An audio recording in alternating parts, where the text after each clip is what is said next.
నేడు ఢిల్లీ హైకోర్టులో CM Kejriwal bail petition పై విచారణ జరగనుంది. జస్టిస్ నీనా బన్సల్ కృష్ణ ఈ కేసును విచారణ జరపనున్నారు. ఢిల్లీ లిక్కర్ పాలసీ కేసులో బెయిల్ ఇవ్వాలని కేజ్రీవాల్ హైకోర్టును కోరారు. అరెస్టు చట్టవిరుద్ధమని కేజ్రీవాల్ తరపు న్యాయవాదులు కోర్టును కోరారు. అయితే కేజ్రీవాల్ బెయిల్ ను సీబీఐ వ్యతిరేకిస్తోంది. ఢిల్లీ లిక్కర్ పాలసీ కేసులో జూన్ 26వ తేదీన కేజ్రీవాల్ ను సీబీఐ అరెస్ట్ చేసింది.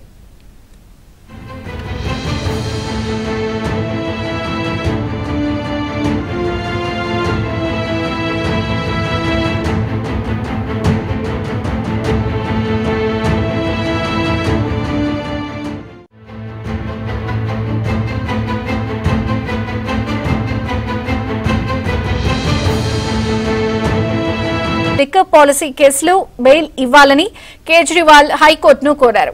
అరెస్టు చట్టవిరుద్ధమని కేజ్రీవాల్ తరపు న్యాయవాదులు కోర్టును కోరారు. అయితే కేజ్రీవాల్ బెయిల్ ను సీబీఐ వ్యతిరేకిస్తోంది.